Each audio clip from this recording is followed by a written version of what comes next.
Today on Catching Up, I am here with Brayden Marshall. He's a country guy, a legend. Has cattle. Got to tour his place with the in a side-by-side. That's been really fun. He showed me the go-karts. There's a lot to know about Brayden, so let's get into it. Okay. Greet the audience, Brayden. Hey. Yeah. Thank you for having me here. Oh, that's I guess nice. you could say. Or on the show. Yeah. Yeah. Sitting at Brayden's house, and he's like, Thanks for having me here.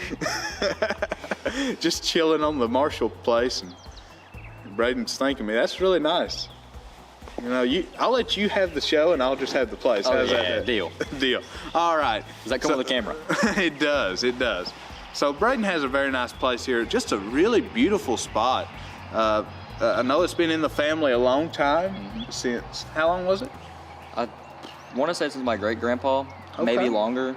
That's just, I know for sure it's my great-grandpa, because that's built that house, and the two houses have been here. But That's nice. It's a beautiful place.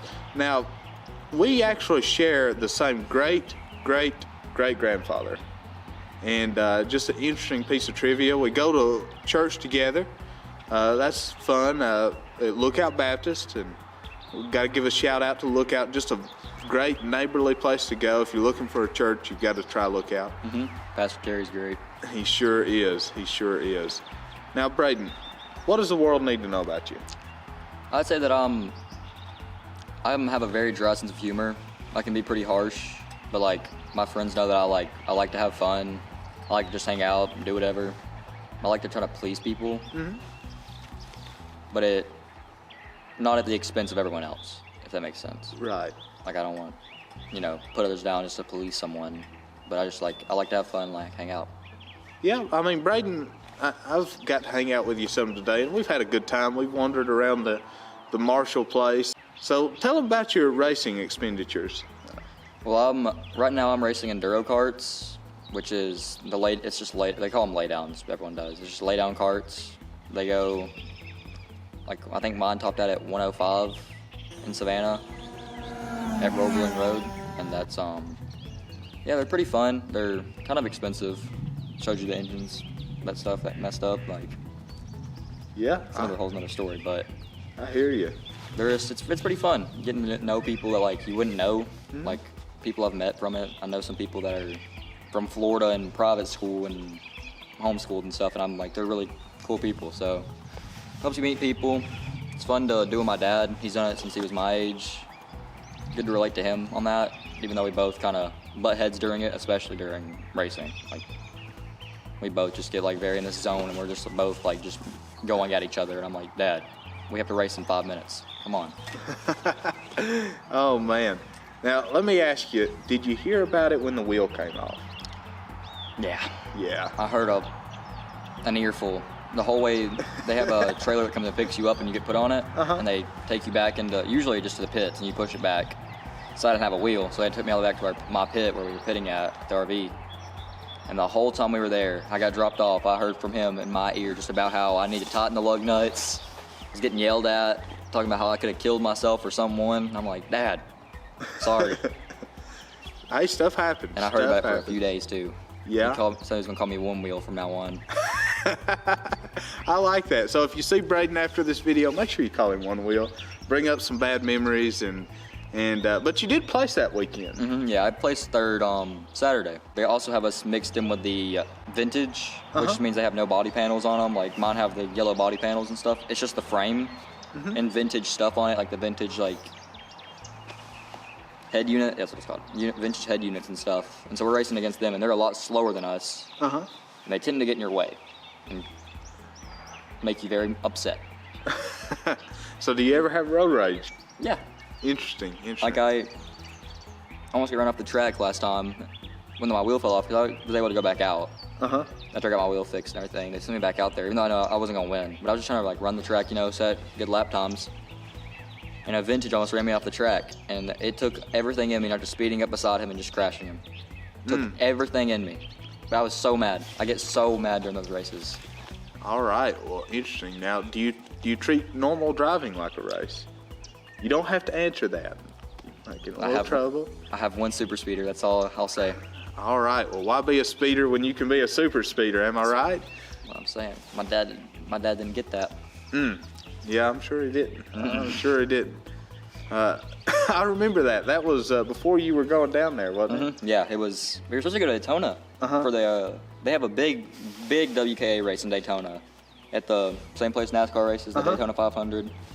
They have it for karting, and we were supposed to go down there. And 2 weeks before we were supposed to leave, I got my super speeder and we couldn't go. And I missed my little brother who's up at the house right now, and my dad. Dad punished himself kind of because he wanted to go, but he punished everyone by not going. Oh man. And that was not great to feel. That was we were supposed to be leaving after Christmas. I know, that's a bummer, man. But I guess in a lot of ways that's fatherly lessons, you know. Did teach my lesson. I mean, I've not been speeding since. Oh, that's good. Allegedly, That's good. haven't been speeding since. All right, good job, Mr. Marshall, keeping your boys in line, and I can respect that. So, tell me about where you want to be in 10 years. See, that's a question that changes for me a lot. Right I now, get that. because over the past year, I've been helping Dad more with his property and stuff. I would like to, if it could be anything I want, like change everything. I would like to have be able to make a living off of doing farming stuff and cattle, chickens, everything here, just this place. But realistically, because I don't know how easy that's gonna be. Probably gonna be with a plumber, my dad. I'd like to be doing that. Probably head of the company by then because he'll be kind of old. Chris, not Dad. If you're watching, I'm sorry. You're not old yet. You're only 50. Or you're 50, so you're getting kind of there. Yeah. All right. Well, hey, you're still young at heart, and that's what matters. But I mean, this guy's in there racing go-karts with you, man. It's just crazy to me. And there's people older than him doing it. I'm like, how are you able to? You have barely walk with a walker, but you can get in a go-kart and go 100 miles an hour on a track. Okay. That's cool. I mean, I low-key want to do that. That sounds really fun. It is. It's so fun. Speeding in my car has nothing to do with, has no feeling compared to that. I mean, I guess it shouldn't. I'm laying down, yeah, lay it down. Or, almost, you can't even put a finger under it, because there's no room type of stuff. But it's just, the feeling, it's not scared, but it's a nervous feeling. Right. Before, I don't know if you have this with shooting and stuff, but the feeling that people will get before games, basketball, football games. That nervous feeling of oh, I'm gonna do good, but I'm still nervous because I nervous care about it a lot. excitement kind of deal. deal. I get that I've never had that before till racing, and I have that every race. Every time I get in the cart, I have that feeling, and it doesn't go away till it starts up, and I focus in and I go. That's awesome. Now, do you see yourself racing in the future? I'd love to. Yeah, I would. Dad, I know a lot of what I say is my dad because that's kind of who I kind of idolize him.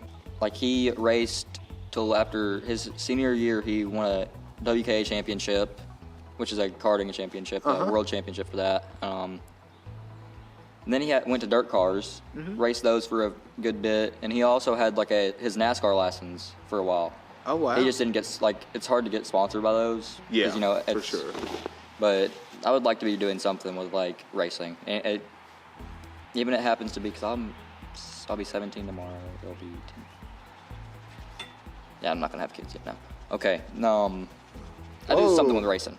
Okay. Something. I don't want kids till I'm older, not the 27.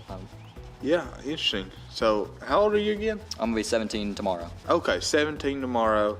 And all right, so if your girlfriend's listening or a future wife out there, just know this man don't want kids till he's 27. So Yeah, at least 27. At least 27. So he wants to get all the racing in, all the farm handing in, and everything he wants to do. I respect that. You gotta have goals and ideas of where you're going before I can settle down. My goal is to have a sustainable living, doing something. Who knows what? Live here at that house my house I'm in now. Yeah. My parents are gonna move in here. I'll have that house when I'm 18. I'm moving in there. Right. So it'd be just nice to have a sustainable living and a way I know I can take care of a child before I have one. That's respectable. That's a lot of discipline and just trying to build a good future for your family.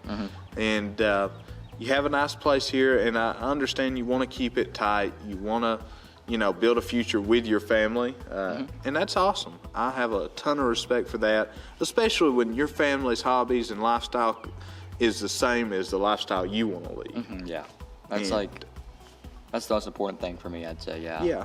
So your dad's blue collar, and he likes the farm stuff and likes racing, and you consider yourself to be a lot like that.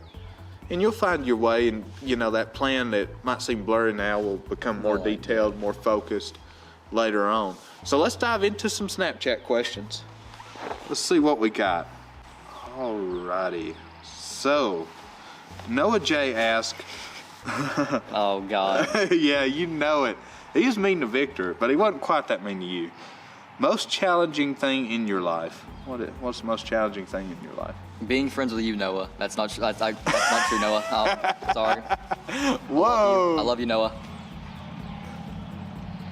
We got us a motorcycle. Is that a trike? Yeah, that's a trike, and I know who that dude is. He is. I'm not gonna say it.